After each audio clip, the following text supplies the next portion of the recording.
তুমি আমার দিকে এমন করে এগোচ্ছ কেন? বর বউয়ের দিকে কেন এগোয় জানেন না আপনি? জানি, কিন্তু তুমি কি করতে চাইছো বলো?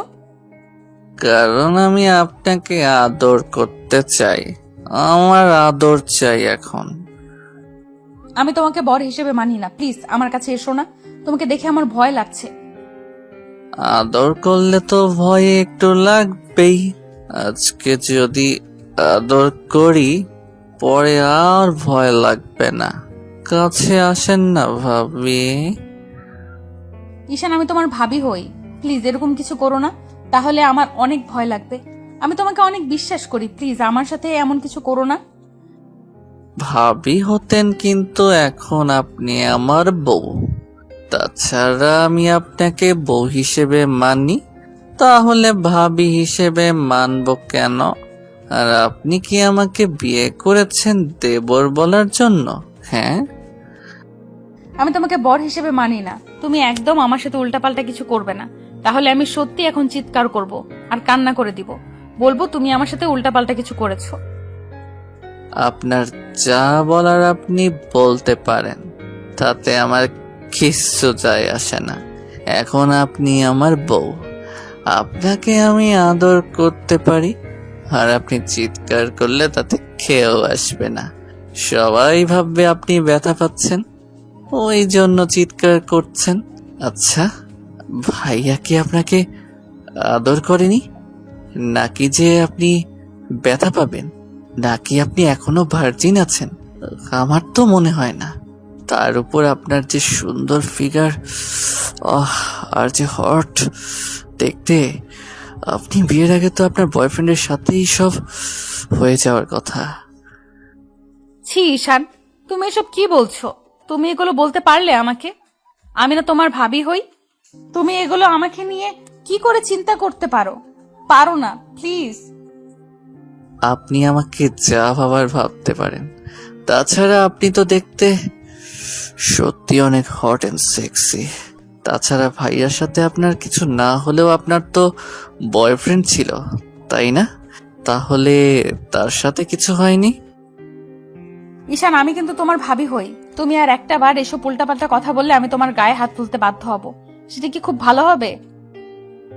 দেখেন, আপনি আমাকে যতই ভাবি বলে এড়িয়ে যাওয়ার চেষ্টা করেন, আমাকে দেবর সাজিয়ে দূরে সরিয়ে দেওয়ার চেষ্টা করেন, এখন তো আমি আপনার বর, তাহলে আপনি আমার থেকে দূরে সরে যাবেন কেন? আমি তো আপনাকে ভালোবাসি, এখন আপনার থেকে আদর পেতে চাই। তাহলে আপনি আমাকে আদর করতে দিবেন না কেন? নাকি আমি দেখতে খারাপ ভাবি বলেন?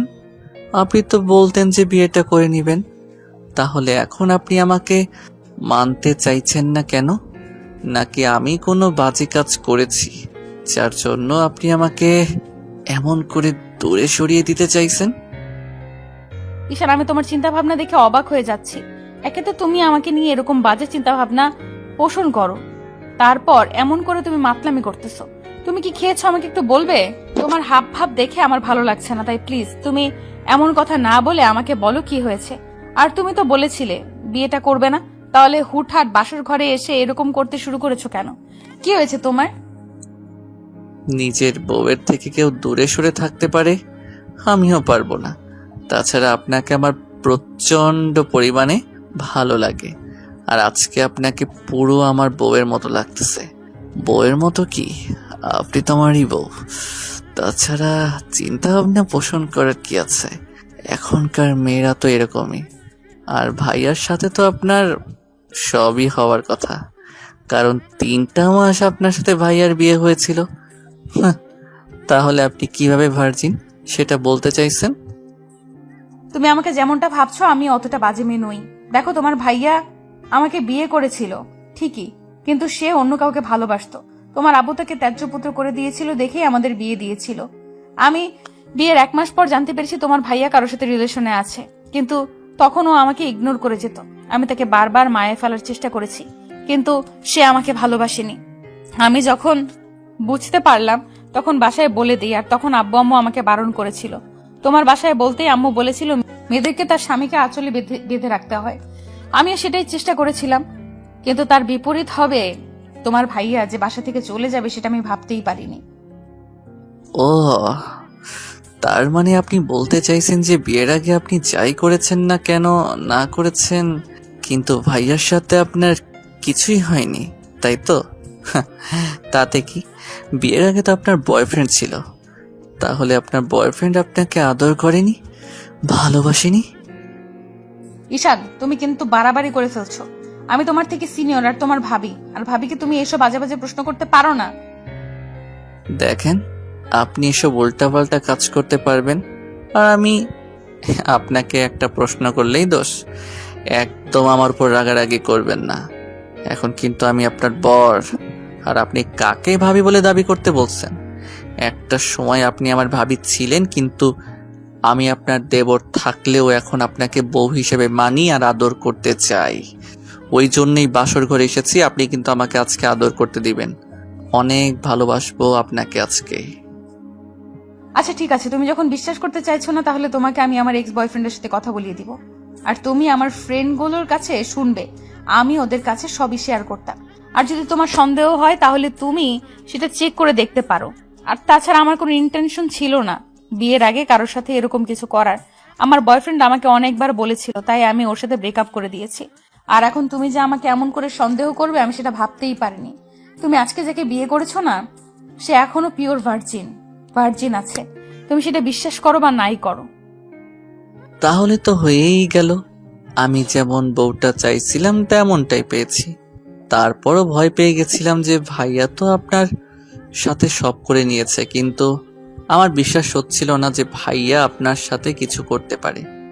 কারণ ওই মেয়েটার সাথে ভাইয়ার বিয়ের আগে সব কিছু হয়ে গেছিল, সেটা আমি কয়েকটা দিন আগেই জানতে পারলাম। আর ওই মেয়েটা এখন প্রেগনেন্ট। ভাইয়া ওকে নিয়ে দেশের বাইরে চলে গেছে।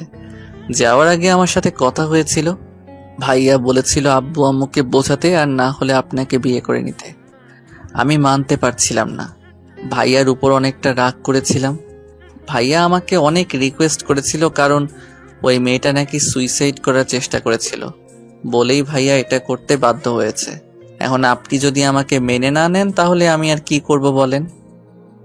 কি করবে মানে? তুমি আমার থেকে দূরে সরে থাকার চেষ্টা করবে, আমার থেকে অনেক দূরে যাবে। আমি তোমাকে কখনোই বর হিসেবে মানবো না, তোমাকে ভালোবাসতে পারবো না। পাগল নাকি পায়জামা, যে আমি আমার বউকে ছেড়ে দূরে থাকবো? কখনো না। 22টা বছর দেরি করে বউ পেয়েছি, তার উপর বউকে দূরে সরিয়ে রাখবো কখনো? কেন? আমি তো প্রথমে আপনাকে মানতে চাইছিলাম না, কিন্তু আব্বু আম্মুকে অনেক বুঝিয়েছে, আমার বোনটা আমাকে অনেক বুঝিয়েছে, বলেছে বউকে আদর করতে হয়, ভালোবাসতে হয়, তাহলে সে লাইনে আসবে। দেখেন, আপনি যেমনই হন, আমি আপনাকে বিয়ে করেছি ভালোবাসার জন্য, তাই প্লিজ আমাকে দূরে সরিয়ে দিবেন না। কিন্তু ঈশান, আমি তোমাকে ভালোবাসতে পারবো না। তুমি খুব ভালো করেই জানো তোমার ভাইয়ার সাথে আমার বিয়ে হয়েছিল, আর যে ছেলেটাকে আমি নিজের ছোট ভাইয়ের মতো ভেবে আসছি, তাকে কি করে নিজের স্বামীর জায়গাটা দিব বলো? তুমি এত সহজে পাল্টি খেলে কি করে? তুমি না বলতে যে তুমি আমাকে বিয়ে করবে না, তাহলে এখন আবার এরকম ভাবে উল্টাপাল্টা কথা বলছো কেন? তুমি কি খেয়ে এসেছো সেটা বলো তো।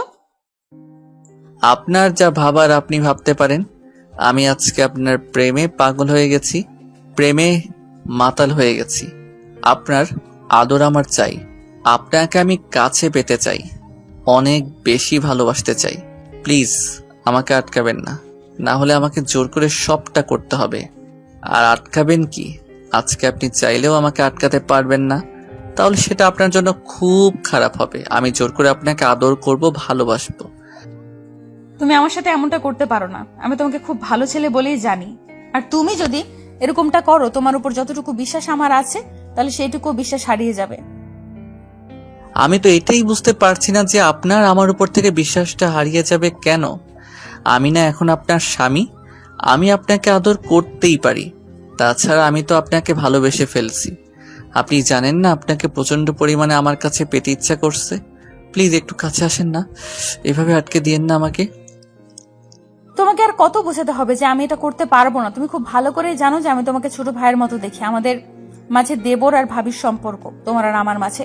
তাহলে তুমি কি করে বলতে পারছো এরকম কথা? তুমি কেন বুঝতে চাইছো না যে আমি তোমাকে কখনোই স্বামীর অধিকারটা দিতে পারবো না? তুমি শুধু শুধু পাগলামি করে আমাকে বিয়েটাই করলে। তোমাকে আমি বোঝাতেই পারলাম না এসব সম্ভব না ঈশান। বারবার এসব কথা বলে আমাকে রাগিয়ে দিয়েন না প্লিজ। তারপর উল্টাপাল্টা কিছু একটা করে ফেললে তখন কিন্তু আপনারই খারাপ লাগবে। সেটা কি খুব বেশি ভালো হবে বলেন? আমি জানি আপনার কোথাও কোনো রিলেশন ছিল না, তাহলে কেন আমাকে স্বামী হিসেবে মেনে নিতে পারবেন না বলেন? কি সমস্যা আপনার আমাকে মেনে নিতে? বললামই তো, তোমার আমার মাঝে দেবর ভাবে সম্পর্ক ছিল, তাহলে কি করে মেনে নেব তোমাকে? আমি তো বলেই দিলাম এইসব মেনে নেওয়া সম্ভব না। তারপরেও তুমি কেন বুঝতে চাইছো না? তুমি বুঝতে পারছো না আমি তোমাকে ভালোবাসতে পারবো না, আর না তোমাকে নিজের সাথে মিশিয়ে নিতে পারবো। শুধু শুধু তুমি এই বিয়েটা করলে আর আমাকে এরকম একটা বাজে পরিস্থিতির মুখে ফেললে। তার মানে আপনি আমাকে কাছে পেতে চান না? আচ্ছা, ভাইয়ার মতো আমিও যদি আপনার থেকে হারিয়ে যাই তাহলে তখন কি করবেন আপনি? ঈশানের মুখে এমন কথা শুনে আদ্রিতা অসহায়ভাবে ওর মুখের দিকে তাকিয়ে রইল। আদ্রিতার মুখটা নিমেষের মধ্যে কালো হয়ে গেছে। ঈশান বুঝতে পারলো আদ্রিতার ভেতরে একটা খারাপ লাগা কাজ করছে। এমনিতেই প্রথমবার ভাইয়াকে বিয়ে করার পর যখন ওর ভাইয়া ওদেরকে ছেড়ে চলে গেছে, তখন আদ্রিতা অনেকটা আপসেট ছিল, অনেক কান্নাকাটি করেছিল। আদ্রিতার মুখটা কালো দেখে ঈশান বলতে লাগলো, সামান্য একটু কথাটা সহ্য করতে পারলেন না? তাহলে যদি সবসময় এরকম ইগনোর করে দূরে সরিয়ে দেন তখন আমিও আপনার থেকে দূরে সরে যাব। যদি ভাইয়ার মতো অন্য কারোর প্রতি আসক্ত হয়ে পড়ি সেটা মেনে নিতে পারবেন না। কখন আমাকে কাছে পাবেন না, তখন না শত চাইলেও আমাকে আর নিজের করে পাবেন না। ভালোবাসাটাকে আগলে রাখতে হয়, সেটা কি আপনি জানেন না? তাহলে ন্যাকামিটা করেন কেন? আদ্রিতা মাথা নিচু করে রইল। ঈশান দুলতে দুলতে একটা জায়গায় গিয়ে বসে পড়লো আর বলল, সত্যি করে একটা কথা বলেন তো, আমার কি দোষ ছিল এতে? আমার কি ইচ্ছে করে না নিজের বউকে ভালোবেসে কাছে টেনে নিতে, তাকে আদর করতে? নাকি তাকে কাছে পাওয়ার কোনো অধিকার আমার নেই বলেন? ঈশান, আমি জানি আমার দোষ এটাই যে আমি আপনার জুনিয়র, আপনার দেবর ছিলাম। আপনার থেকে আমার মাত্র 3টা বছরের ডিফারেন্স, তাহলে কেন আপনি আমাকে ভালোবাসতে পারবেন না? কি এমন অন্যায় করেছি আমি যার জন্য আপনি আমাকে স্বামীর অধিকার দিতে পারবেন না? আচ্ছা, আপনি তো সময় নিলে পারেন, তারপরও আপনি সেটা করতে চাইছেন না। কি এমন সমস্যা আমার মধ্যে? আমি দেখতে খারাপ, বাজে ছেলে যার জন্য আপনি আমাকে ভালোবাসতে পারবেন না? তাহলে বিয়ে করেছিলেন কেন? আমার কি কোনো ইচ্ছা স্বপ্ন থাকতে পারে না? 22টা বছর ধরে নিজের মধ্যে ভালোবাসাটাকে জমিয়ে রেখেছি। কখনো কাউকে ভালোবাসিনি, শুধু বউকে ভালোবাসবো বলে। আর এমন একজনকে বিয়ে করলাম যে কিনা কিছুদিন আগেও আমার ভাইয়ার বউ ছিল। আর ভাইয়া এরকম একটা পরিস্থিতিতে ফেলে তার বউকে আমাকে বিয়ে করতে বাধ্য করলো। এই দোষটা কি আমার বলেন?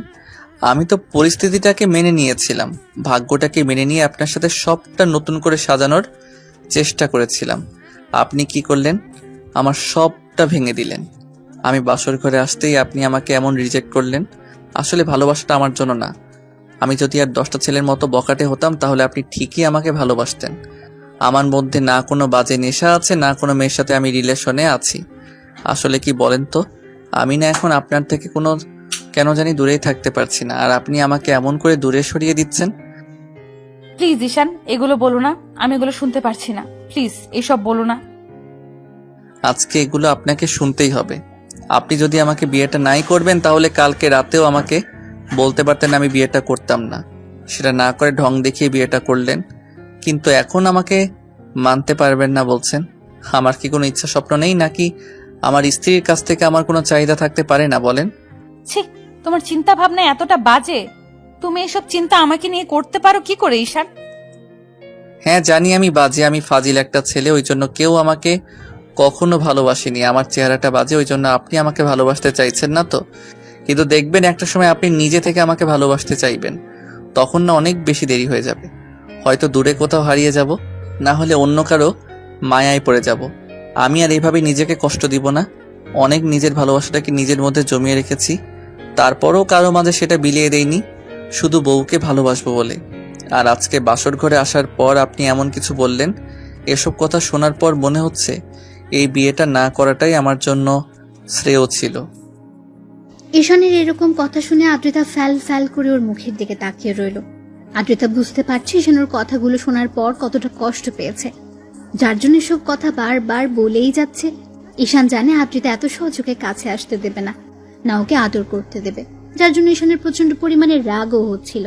তার উপর ঈশান এরকম একটা নেশার ওষুধ খেয়েছে যার জন্য ওর ভেতর খুব উত্তেজনা কাজ করছে। ঈশান একটা নেশার দৃষ্টিতে আদ্রিতার দিকে তাকিয়ে আছে, আর যদি ওকে বারণ করে চলেছে তাই ঈশান বেশ কিছুক্ষণ ওর দিকে তাকিয়ে রইল। তারপর একটা সময় ওর অনেকটা কাছে চলে গেল। আদ্রিতা পেছাতে পেছাতে দেয়ালের সাথে ঠেকে গেল। ঈশান আদ্রিতাকে জোর করে কাছে টেনে নেয়। আদ্রিতা একদম ভয় পেয়ে চুপসে গেছে। ঈশান আলতো করে ওর ঠোঁটের উপর আঙ্গুল দিয়ে স্লাইড করে বলল, কোনো কথা নেই, আজকে রাতে শুধু আমি আর আপনি, আপনি আর আমি দুজন দুজনকে ভালোবাসবো।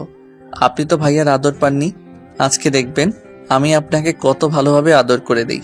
আপনার ভালো লাগবে, প্লিজ আমাকে আটকাবেন না। আর আমি তো আপনার স্বামী, কি করে আটকাবেন আমাকে? আমি জানি আপনি কখনো আমাকে আটকাবেন না।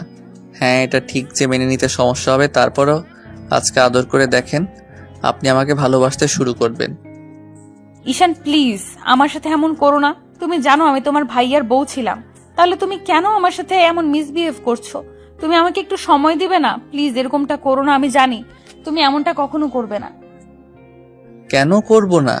নিজের বউয়ের সাথে না করলে কার সাথে করব? আর আপনি বারবার ভাইয়ার কথা বলছেন। আপনি তো ভাইয়াকে ভালোবাসতেন না, ভাইয়ার ভালোবাসা পাননি। রিসেন্টলি আপনার ব্রেকআপ হয়েছিল, এই জন্য ভাইয়াকে জোরও করেননি আপনার সাথে কিছু করার জন্য। তাহলে আপনি তো আমাকে ভাইয়ার সাথে ডিভোর্স হয়ে যাওয়ার পরেও আপনি কোনো ভালোবাসতে পারবেন না বলেন? ঈশানের কথাগুলোতে আদ্রিতার দিকে কেমন চুপচাপ হয়ে গেল।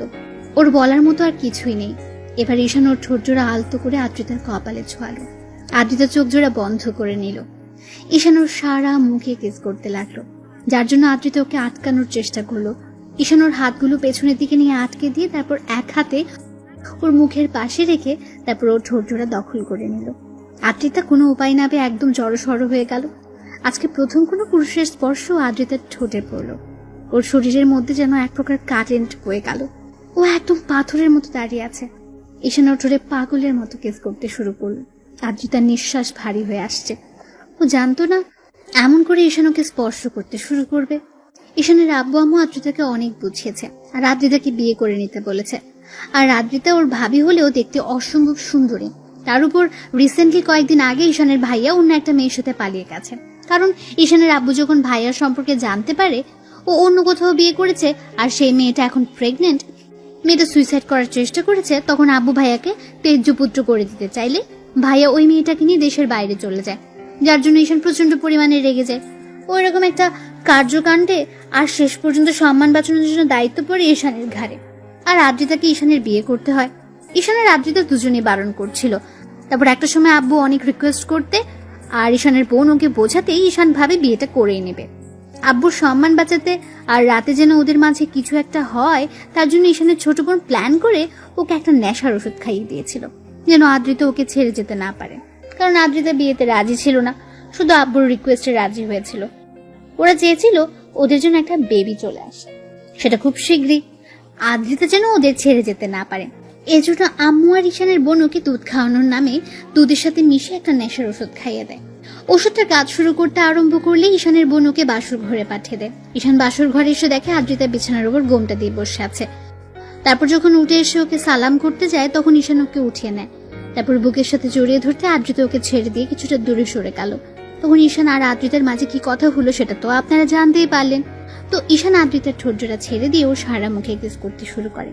তখন আদ্রিতা ওকে সরানোর জন্য বলতে শুরু করলো, ঈশান প্লিজ আমাকে ছেড়ে দাও, তুমি আমার সাথে এমনটা করতে পারো না। অন্তত তুমি তো আমাকে কয়েকটা দিন সময় দিবে, আমাকে একটু মানসিকভাবে প্রস্তুতি নেওয়ার জন্য।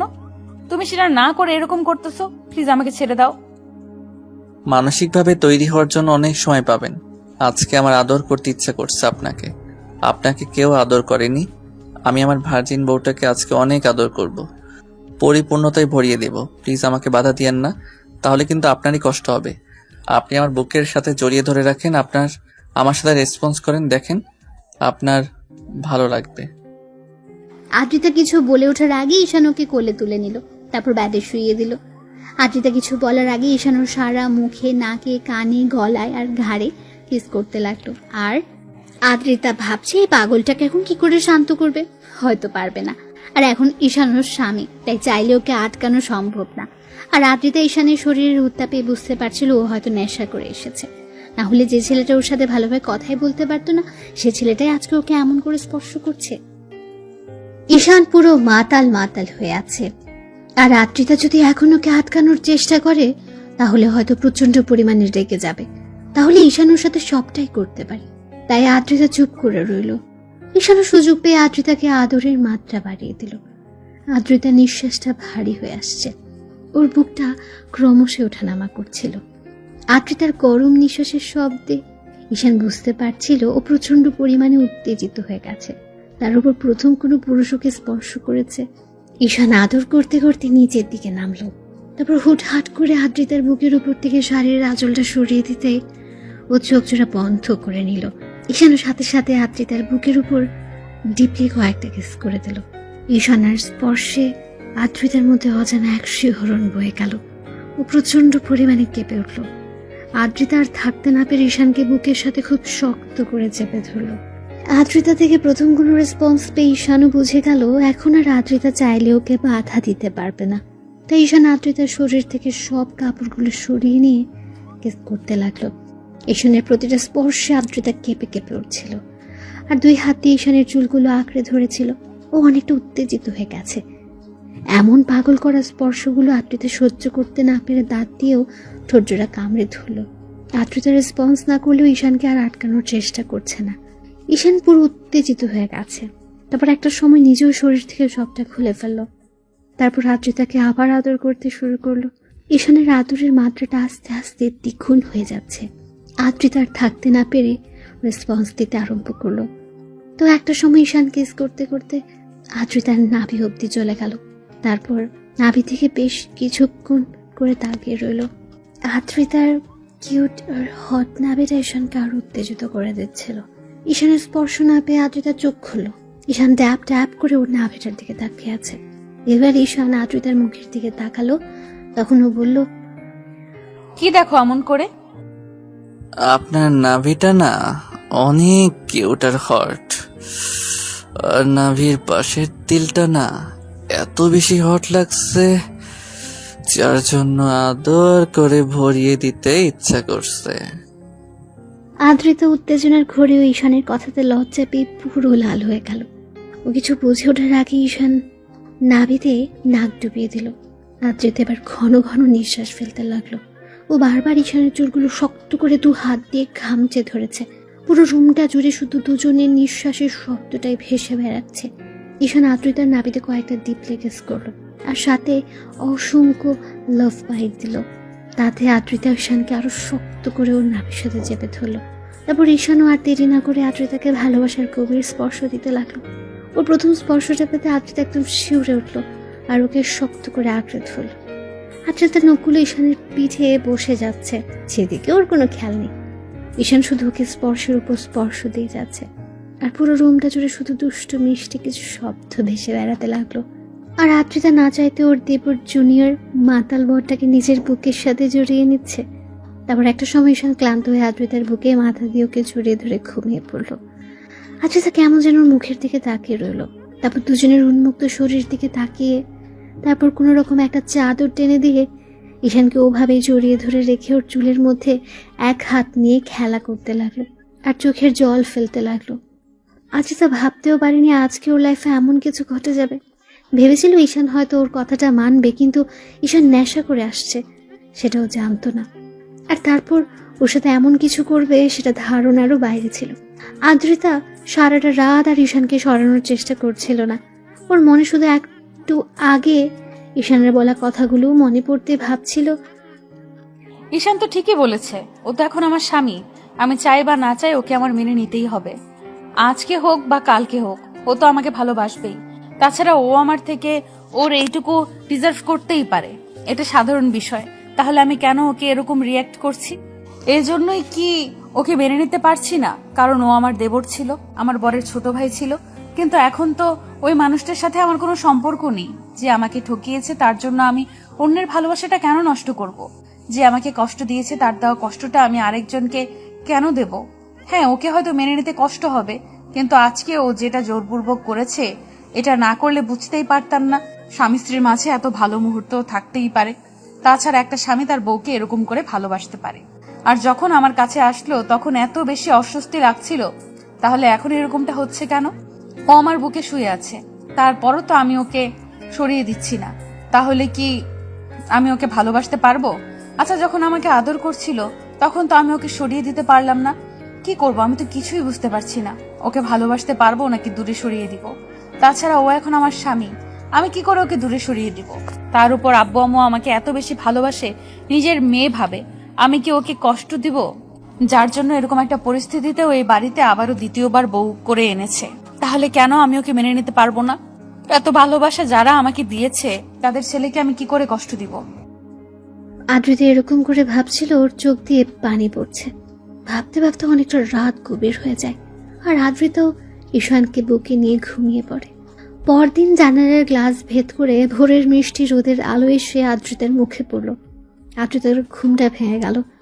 ও চোখ জোড়া খুলতে বুকের উপর কিছু ভারী একটা অনুভব করলো।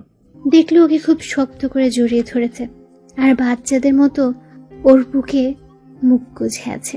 আদ্রিতার মুখে আপনা আপনি একটা হাসি ফুটে উঠল। আবার পরক্ষণে কালকে রাতের কথা ভাবতে ওর হাসি মাখা মুখটা লজ্জায় একদম লাল হয়ে গেল। খেয়াল করলো ঈশান ওকে এত শক্ত করে জড়িয়ে ধরে রেখেছে, যার জন্য মনে হচ্ছে ওর বুকের মধ্যেই ঢুকে যাবে। আদ্রিতা কিছুক্ষণ ওর মুখের দিকে তাকিয়ে রইল। আদ্রিতা বারবার কালকের রাতের কথা ভেবে লজ্জায় পুরো লাল হয়ে যাচ্ছিল, কারণ কালকে রাতে ঈশান ওকে এত এত বেশি আদর করেছে, যেটা আদ্রিতার কল্পনাতেও ছিল না।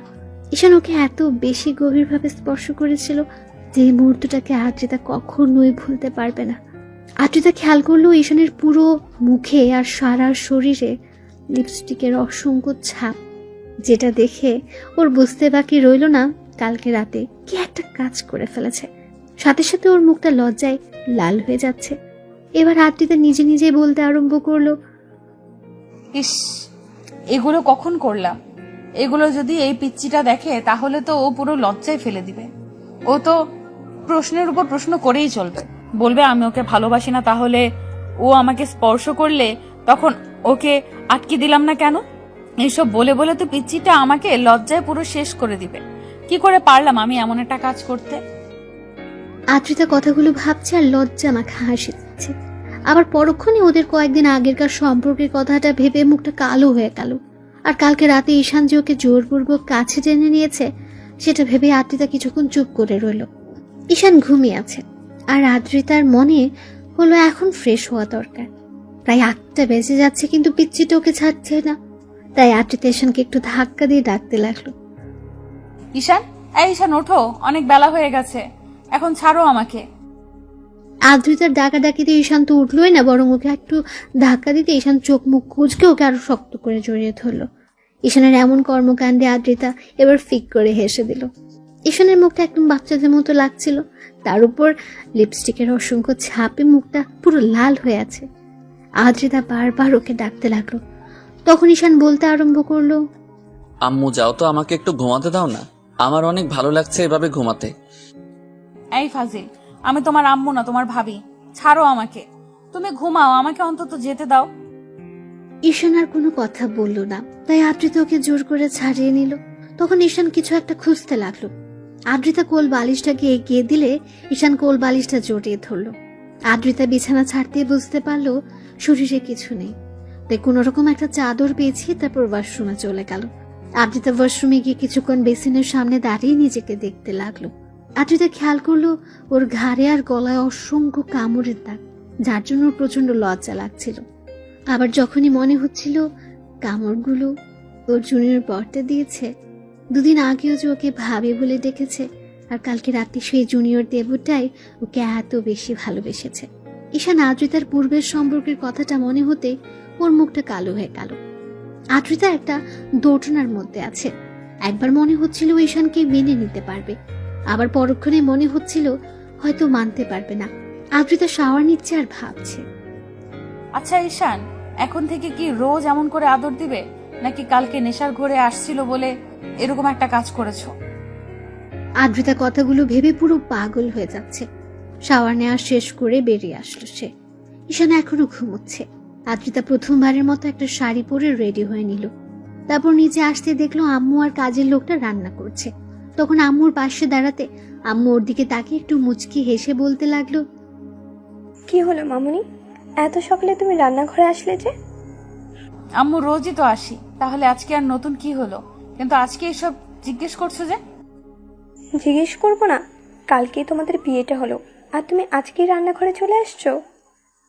আম্মুর কথাতে আদ্রিতার মুখটা কালো হয়ে গেল। মনে পড়ে গেল ঈশানের ভাইয়ার বউ হয়ে প্রথম যেদিন এ বাড়িতে এসেছিল। পরদিন সকালে আজকের মতো রান্নাঘরে আসছিল। আম্মু ওকে বকা দিয়েছিল। কথাগুলো মনে পড়তে আদ্রিতার মুখটা কালো হয়ে গেল। আম্মু বিষয়টা বুঝতে পেরে আর কিছুই বলল না।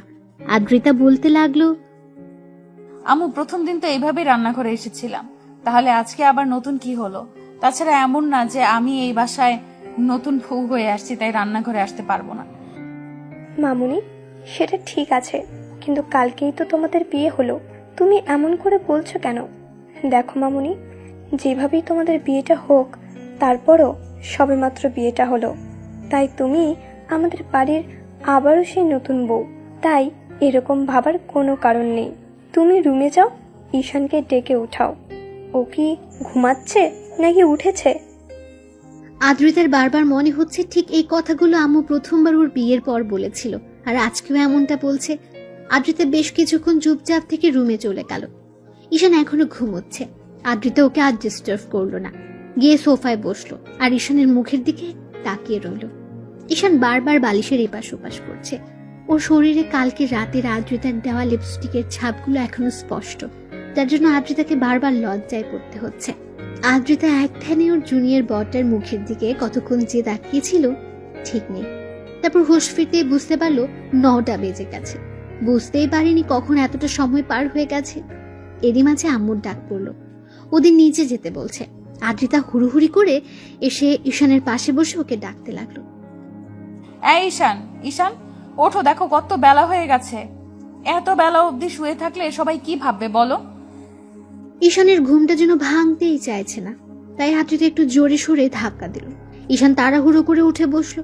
খেয়াল করলো আদ্রিতা ড্যাব ড্যাব করে ওর দিকে তাকিয়ে আছে।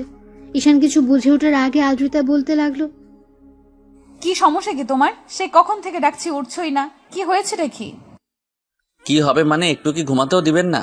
আমি এই বেডে কেন, আর আপনি এখানে কি করছেন? হ্যাঁ, এখন তো ভুলে যাবেই। অন্তত এইটুকু তো মনে আছে কালকে আমাদের বিয়ে হয়েছে, নাকি এখন আবার আমাকে ভাবি বলে ডাকবে? আদ্রিতার দ্বারা এরকম কথাতে ঈশানের মনে পড়তে লাগলো কালকে তো ওদের বিয়ে হয়েছে।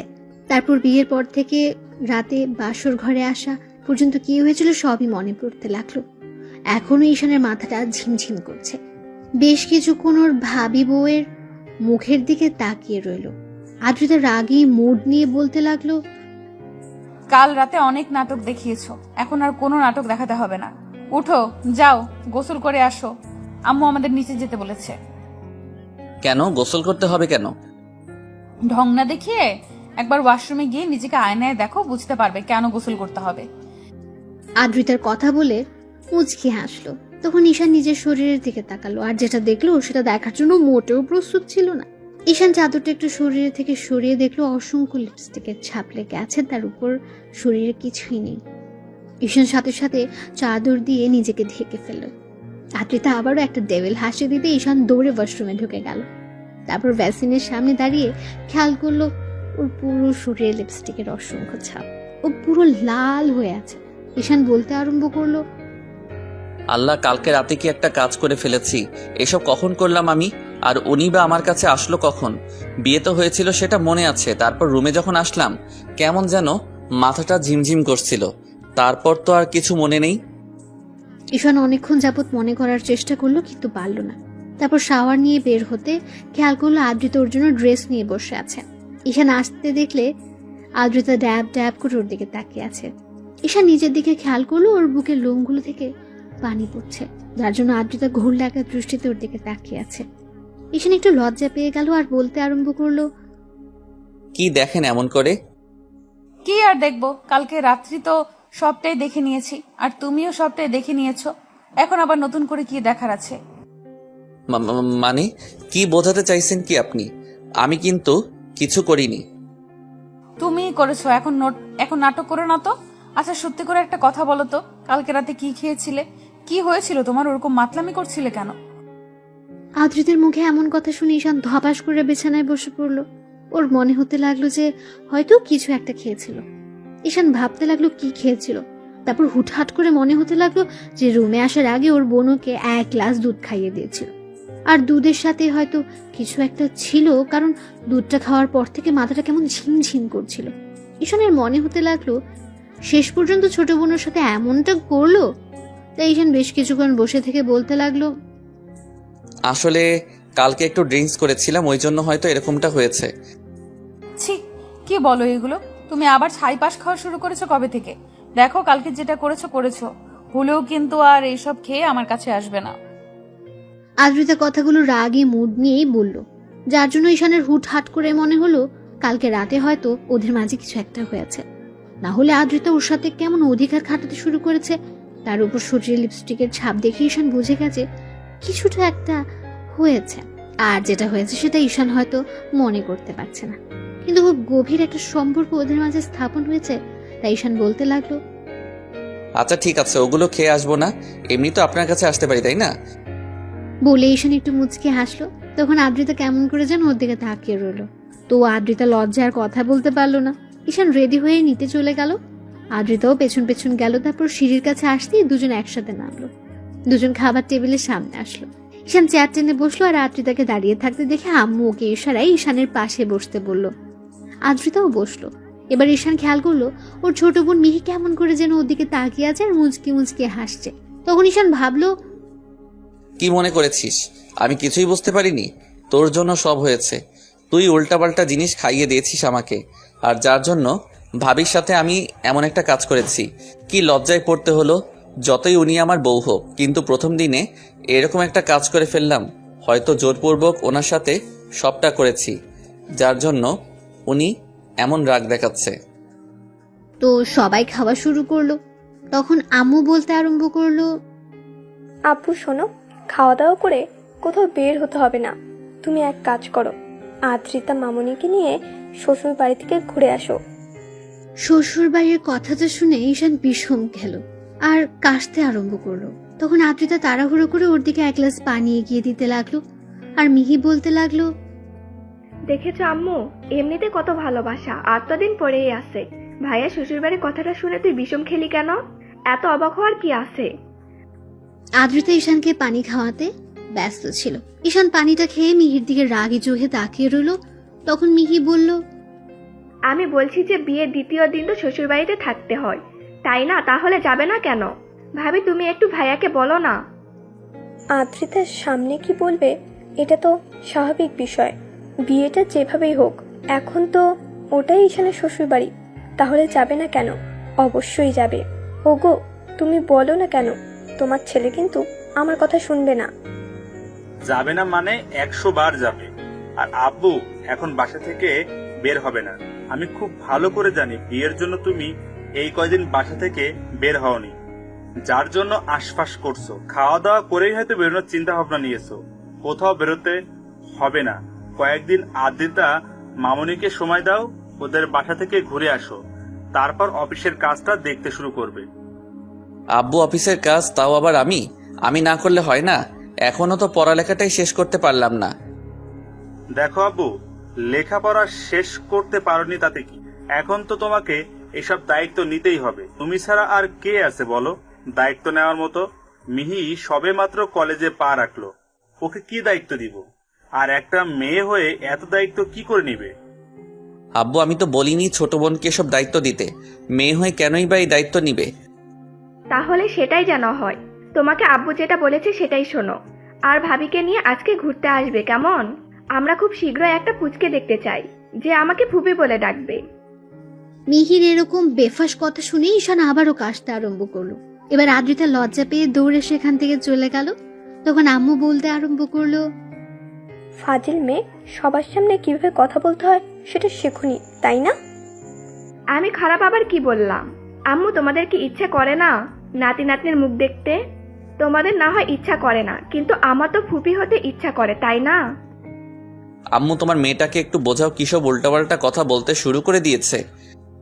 ও তো ঠিকই বলেছে, আর কদিন এভাবে থাকবে।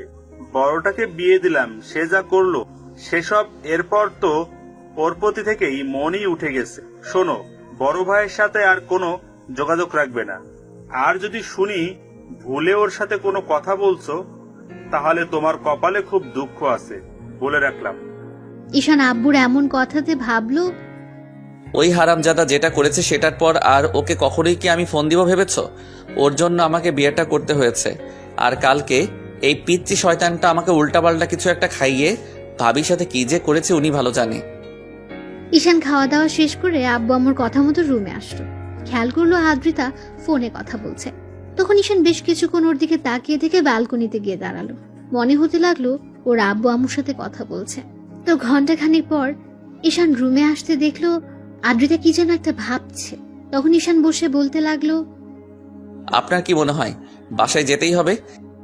এখানে মনে হওয়ার কি আছে? আব্বু আম্মু অলরেডি ফোন করে দিয়েছে, বলেছে তোমাকে নিয়ে যেতে। এতে আবার মনে হওয়ার কি আছে? দেখো, আব্বু আম্মুর সামনে কোনো সিন ক্রিয়েট করবে না বা করো না। তাছাড়া বিয়েটা হয়েছে, মেনে নেওয়ার চেষ্টা করো। আদ্রিতার মুখ থেকে এরকম কথা শুনে ঈশান অবাক হয়ে ওদিকে তাকিয়ে রইল। তারপর একটু হেসে বলতে আরম্ভ করলো, এসব আমাকে না বলে নিজেকে বোঝান। আপনি ঠিক থাকলেই সব ঠিক। আমি জানি আপনার মেনে নিতে সমস্যা হবে, সেখানে উল্টো আমাকে বলছেন এগুলো। আপনি কি কখনো আমাকে মন থেকে স্বামী হিসেবে মেনে নিতে পারবেন বলেন? ঈশানের এরকম কথাতে আদ্রিতা মাথা নিচু করে নিল। তাই ঈশান আরও কি বিব্রত করলো না। দুপুরে খাওয়া দাওয়া করে আদ্রিতাদের বাসার উদ্দেশ্যে বেরিয়ে পড়লো তারা। তারপর পৌঁছে কলিং বেল দিতে আম্মু দরজা খুলে দিলে। দুজনে আব্বু আম্মুর সাথে বেশ কিছুক্ষণ কথা বললো। আদ্রিতার আম্মু ওকে বললো ঈশানকে রুমে নিয়ে যেতে। দুজনে রুমে আসলো আর ঈশান বিছানায় ধপাস করে শুয়ে পড়লো। আর আদ্রিতা বলতে লাগলো, কি হলো, শুয়ে পড়লে যে? শরীর খারাপ লাগছে তোমার? বাহ, বরের জন্য এত মন কাঁদে ভাবতেই পারছি না কেউ আমার জন্য এতটা কেয়ারিং হতে পারে, এতটা বেশি টেনশন করে আমাকে নিয়ে। সবসময় এরকম ভাবে কথা না বললে হয় না? বিয়ের আগেও এরকম ভাবে কথা বলেছো আর এখনো বলছো। বিয়ের আগে আবার এসব কথা কখন বললাম? তাছাড়া বিয়ের আগের ঘটনা আর এখনকার ঘটনা তো আলাদা, তাই না? তখন আপনি আমার ভাবি ছিলেন আর আমি দেবর, আর এখন তো আমরা স্বামী স্ত্রী। তাহলে এগুলো বলা না বলার মধ্যে তো অনেক তফাৎ ছিল, তাই না? বিয়ে করছো, বাট বিয়েটা তুমি মানো না, আমি মানি। তাহলে কেন এইসব কথা বলছো? হ্যাঁ, আদ্রিতা রাগের মাথায় কথাটা বলে ফেললো আর মুখ ফসকে বেফাস অবস্থাতে কথাটা বলে ফেললো, যার জন্য নিমিষের মাঝে ঈশানের মুখটা কালো হয়ে গেল। ঈশান ভেবেছিল কালকে রাতে যেটা হয়েছে এরপর হয়তো আজকে ওকে এসব কথা বলাতে দূরে থাকে কখনো ইগনোর করতে পারবে না। এখন ঈশান না চাইলেও আদ্রিতা মনে প্রাণে চাইবে ও যেন আদ্রিতার কাছে এসে ওকে এমন করে ভালোবাসে। কিন্তু আদ্রিতার এরকম একটা কথা শোনার পর ঈশান ওর মুখের দিকে তাকিয়ে রইল। তারপর বলতে লাগলো, হ্যাঁ, ঠিকই বলেছেন। আমি চাইলেও তো আর হবে না, আপনাকে তো আমাকে মন থেকে মানতে হবে। জানি না মানতে পারবেন কিনা। আদ্রিতাকে দেওয়ার মতো কোনো উত্তর নেই, তাই চুপ করে ওর মুখের দিকে কিছুক্ষণ তাকিয়ে রইল। ঈশান বাকিটা বিকাল ব্যালকনিতে দাঁড়িয়ে ফোন চালিয়ে কাটিয়ে দিল। সন্ধ্যা হতেই আদ্রিতার আপু বাসায় আসতে ঈশান গিয়ে ওনার সাথে কিছুক্ষণ কথা বলল। ওরা ঈশানকে অনেকক্ষণ যাবৎ বোঝালো আর বলল আদ্রিতা একটু রাগী, তাই ওকে মেনে নিতে সময় লাগবে। রাতে খাওয়া দাওয়া শেষ করে আবার কিছুক্ষণ আড্ডা দিয়ে ঈশান রুমে আসলো। তারপর খেয়াল করলো আদ্রিতা রুমে এসে শুয়ে আছে। ঈশান বেশ কিছুক্ষণ চুপ করে থেকে তারপর বিছানার একপাশে শুতে আদ্রিতা উল্টো পাশ ফিরে শুলো। আর আদ্রিতা ভাবতে লাগলো ঈশান এরকম কেন করছে। তারপর কিছুক্ষণ যেতে ঈশান নিজে নিজেই বলতে লাগলো, আপনি ওই দিক ফিরে শুয়ে আছেন কেন? আমার দিকে কি একটু তাকাতে পারেন না? নাকি খুব বেশি লজ্জা পাচ্ছেন আপনি? কেন তোমাকে দেখে লজ্জা পেতে হবে? কেন তুমি কি বাঘ নাকি ভাল্লুক যে লজ্জা পেতে হবে? লজ্জা না পেলে তো এভাবে উল্টো দিকে ঘুরে থাকতে না, তাই মনে হচ্ছে আপনি হয়তো লজ্জা পাচ্ছেন। আচ্ছা, সত্যি করে একটা কথা বলেন তো, আপনি ওই দিকে ঘুরে আছেন কেন? আর এখন তো আমি আপনার স্বামী, আপনি আমার কাছে আসতেই পারেন, আর আমি তো আপনাকে কাছে পেতেই পারি, তাই না? ঈশানের এরকম কথাতে আদ্রিতা কিছুক্ষণ চুপ করে রইল। একটা সময় ঈশান একটু এগিয়ে যেতে আদ্রিতা চোখ বড় বড় করে ওর দিকে তাকালো। তখন ঈশান ওকে আলতো করে জড়িয়ে ধরতে আদ্রিতা কেমন যেন নিজেকে ছাড়িয়ে নেওয়ার চেষ্টা করলো। তখন ঈশান বলতে লাগলো, কি হলো, নিজেকে ছাড়িয়ে নিলেন যে? এখন তো আমার অধিকার আছে, যেখানে আমি লজ্জা পাচ্ছি না আপনার থেকে জুনিয়র হয়ে, সেখানে আপনি কেন আমার থেকে দূরে সরে যাচ্ছেন?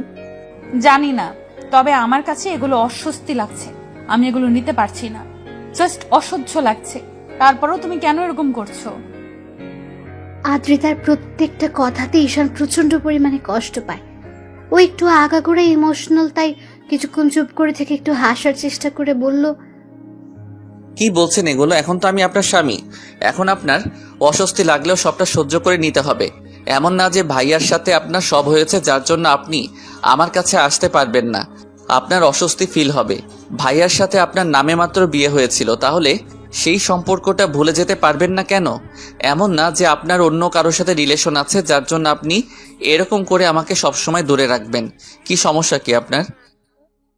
ঈশানের এরকম কথাতে আদ্রিতা ঠাস করে ওর গালে একটা থাপ্পড় বসিয়ে দিল।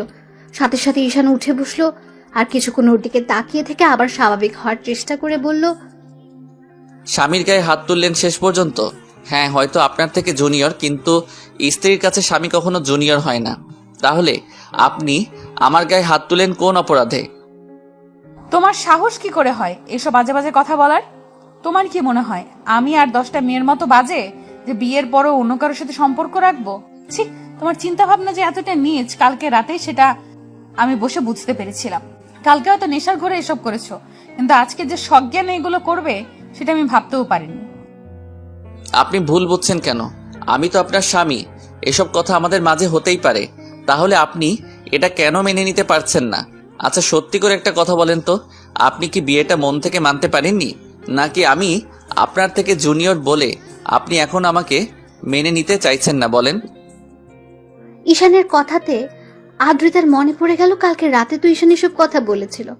তার উপর কালকে নিজে থেকে ঈশানকে আটকানোর চেষ্টা না করলেও নিজের অনিচ্ছা সত্ত্বেও ওকে নিজের সাথে জড়িয়ে নিয়েছিল। সারা রাত ওকে বুকের সাথে জড়িয়ে নিয়ে ঘুমিয়েছে। তাহলে আজকে একটা দিন যেতে না যেতে ঈশানের সাথে এরকম ব্যবহার করছে। আদ্রিতা ভাবছে ঈশান কি করে সব বাজে চিন্তা করছে। আদ্রিতা চুপ করে আছে। ঈশান প্রচন্ড পরিমাণে খারাপ লাগলো। ও উঠে গিয়ে ব্যালকনিতে দাঁড়ালো আর চোখ জোড়া বন্ধ করতে দুফোঁটা অশ্রু গড়িয়ে পড়লো। আদ্রিতার মনে হতে লাগলো, না না, এসব আমি কি করছি? ওকে ভালোবাসতে পারি না, কিন্তু ওকে কষ্ট দেওয়াটা আমার পক্ষে অন্যায়। তাছাড়া ও হয়তো আস্তে আস্তে আমার প্রতি দুর্বল হচ্ছে, আর কালকে ও আমাকে বিয়ে করে নিয়েছে। আমি তো এখনো ওর স্ত্রী। তাহলে কি করে ওকে এমন করে গায়ে হাত তুলতে পারলাম? এত ভাবনা চিন্তার পরেও আজকে আমি ওর গায়ে হাত তুললাম। এটা আমি কি করলাম? কি করে করতে পারলাম? অর্ধেক রাত অব্দি ঈশান ব্যালকনিতে দাঁড়িয়ে কাটিয়ে দিল। তারপর রুমে এসে কোনো রকম বিছানার একপাশে শুয়ে পড়লো। সকালে ঈশানের ঘুম ভাঙতে খেয়াল করলো আদ্রিতা ওর বুকে মুখ গুজে শুয়ে আছে। এমন কিছু দেখে ঈশান অবাক হলো, ওর দিকে তাকিয়ে রইল। তারপর আদ্রিতার ঘুম ভাঙলো, দেখলো ঈশান ড্যাব ড্যাব করে তাকিয়ে আছে। আদ্রিতা তাড়াহুড়ো করে উঠে বসলো। ঈশান বলল, এত লজ্জা পাওয়ার কি আছে? নিজের স্বামীর বুকেই তো মাথা রেখে ঘুমিয়েছিলেন, তাহলে লজ্জা পাওয়ার কি আছে? দেখেন, এখন থেকে হয়তো আপনার একটু সমস্যা হবে আমাকে মেনে নিতে, কিন্তু আস্তে আস্তে ঠিক হয়ে যাবে, তাই এত লজ্জা পাওয়ার কিছু নেই। আদ্রিতা কিছু না বলে ওয়াশরুমের দিকে চলে গেল। ঈশান মুচকি মুচকি হাসতে লাগলো। এভাবে পুরো 5-6টা দিন ঈশান আদ্রিতার বাসায় ওর আব্বু আম্মুর কথাতে কাটিয়ে বাসায় ফিরলো। বাসায় ফিরে একটা দিন রেস্ট নিয়ে আব্বু ঈশানকে অফিসে যেতে বলল। তো পরদিন সকাল থেকে অফিসে যাবে ভেবে ঈশান তাড়াতাড়ি শুয়ে পড়ে। একটু পর আদ্রিতা এসে পাশে শুতে ঈশান ওর দিকে ফিরলো। সাথে সাথে আদ্রিতা একটু সরে যেতে গেলে ঈশান ওকে টান দিয়ে নিজের কাছে টেনে নিল। তারপর ওকে বুকের সাথে শক্ত করে জড়িয়ে ধরতেই আদ্রিতাকে ছাড়িয়ে নেওয়ার চেষ্টা করলে ঈশান বলতে লাগলো, ভালো না বাসতে পারেন, ইগনোরটা অন্তত করিয়েন না। সেদিন রাতের পর থেকে আমি আপনার স্পর্শগুলো এখনো ফিল করতে পারি। আপনি আমাকে ভালো না বাসেন, কিন্তু আমি আপনাকে যেমন করে ভালোবাসতে চাই আমাকে তেমন করে সুযোগ দেন। আমি কি সেই সুযোগটা পাবো না আপনার থেকে? আদ্রিতা তারপর ঈশানকে ছাড়িয়ে নেওয়ার চেষ্টা করলো। ঈশান বুঝতে পারলো ওর অস্বস্তি ফিল হচ্ছে, তাই ঈশান ওকে ছেড়ে দেয়। আদ্রিতা কিছুক্ষণ ওর দিকে তাকিয়ে থেকে বিছনা ছেড়ে উঠে গেল।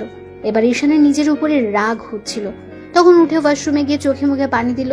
তারপর বাসা থেকে বেরিয়ে যেতে গেলে আদ্রিতা ওকে কয়েকবার ডাকলো। ঈশান দাঁড়ালো না। খুব রাগ হচ্ছে আজকে। যে মেয়েটাকে বিয়ে করলো সে হয়তো ওর ভাবি ছিল, কিন্তু এখন তো ওর বউ। তাহলে আব্বু আম্মুর কথা দিয়ে তাকে মেনে নেওয়ার চেষ্টা করাটা কি ওর জন্য অপরাধ ছিল?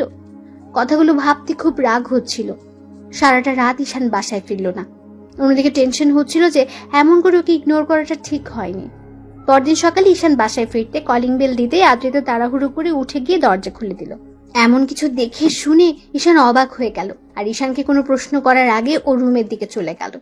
ওর পেছন পেছন গেল ঈশান। গিয়ে কোনো রকম বিছানায় গিয়ে গাইলেই দিতে আদ্রিতা বলতে লাগলো, এই সারা রাত কোথায় ছিলে তুমি? তোমাকে কতবার কল করেছি, একটাবার দেখো। যেখানে থাকি আপনাকে অত টেনশন করতে হবে না, এত ভালোবাসা দেখাতে হবে না। যেটা সত্যি নয় সেটা দেখে কি লাভ বলেন? ঈশানের কথাতে আদ্রিতা মাথা নিচু করে নিল। ঈশান কিছুক্ষণ চুপচাপ রেস্ট নিয়ে তারপর অফিস টাইম হতে কোনো রকমে রেডি হয়ে খাওয়া দাওয়া করে বেরিয়ে পড়লো। আর আদ্রিতাকে একটাবার বলেও গেল না, যার জন্য ওর মন খারাপ হলো। আবার পরক্ষণে মনে হলো ও তো ঈশানকে কাছে আসতে দিতে চায় না, তার উপর স্বামী হিসেবে মানেই না।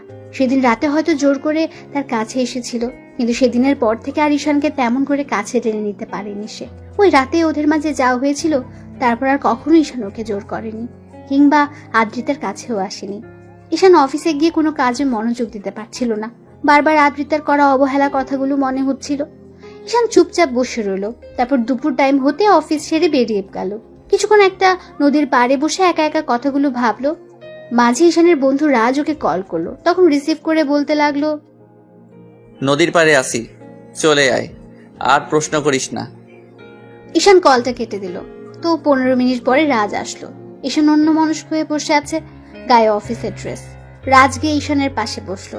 ঈশান একটাবার ওর দিকে তাকালো, তখন রাজ বলতে আরম্ভ করলো, বুঝতে পারছি কোনো এক কারণে মন খারাপ, তো বল মন খারাপের কারণটা কি ভাবি?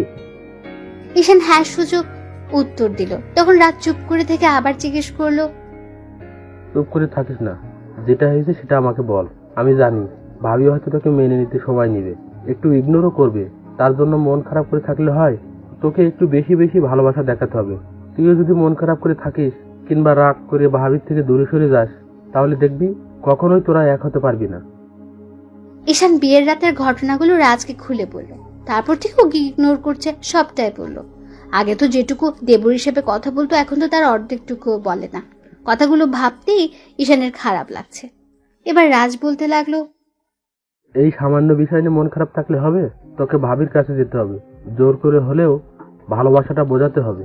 হয়তো তোর বড় ভাইয়ের বউ ছিল, ওই জন্য এখনো তোকে মেনে নিতে সময় লাগবে, কিন্তু সেদিন রাতে তো তোকে বাধা দিতে পারিনি। তুই তো বুঝতে পেরেছিস তোদের মাঝে কিছু একটা হয়েছে, তাহলে সমস্যা কোথায়? তুই আরো চেষ্টা কর, ওনাকে বারবার কাছে টেনে নে। তারপর তোর স্পর্শগুলো যখন ওনার কাছে অনেক বেশি ভালো লাগবে, তখন তোকে দূরে সরাতে পারবে না। হয়তো লজ্জার কারণে তোকে কাছে টেনে নিতে পারছে না, কিন্তু তুই যখন ওনার কাছে যাবি তখন তোকে দূরে সরিয়ে দিতে পারবে না। রাজের সাথে ঈশান অনেকক্ষণ যাবত আড্ডা দিল। তারপর বিকেল হতে বাসায় চলে গেল। বাসায় ফিরে ফ্রেশ হয়ে রুমে আসলো। ব্যালকনিতে আদ্রিতা দাঁড়িয়ে আছে। ওকে দেখে ঈশানের মাথায় একটু শয়তানি বুদ্ধি চাপলো।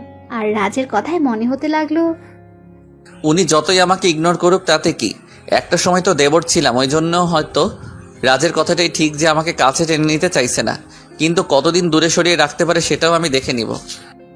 ঈশান মুচকি মুচকি হাসছে আর কথাগুলো ভাবছে। এর মাঝে খেয়াল করলো বাতাসের শাড়িটা আদ্রিতার প্যাটের উপর থেকে সরে যাচ্ছে, যার জন্য ওর উন্মুক্ত কোমরটা বেশ ভালোভাবে দেখা যাচ্ছে। ঈশান নিজেকে আটকে রাখতে পারলো না, আদ্রিতার কাছে গিয়ে দাঁড়ালো। তারপর পেছন থেকে ঝাপটে জড়িয়ে ধরে ওর প্যাটের উপর 2 হাত রেখে তারপর চুলে মুখ গুজে দিল। আদ্রিতার সাথে সাথে চমকে উঠলো। তারপর ঈশানকে ছাড়িয়ে নিয়ে ওর দিকে একবার তাকাতে ঈশান হুটহাট করে ওর কপালে একটা চুমু দিয়ে দিল।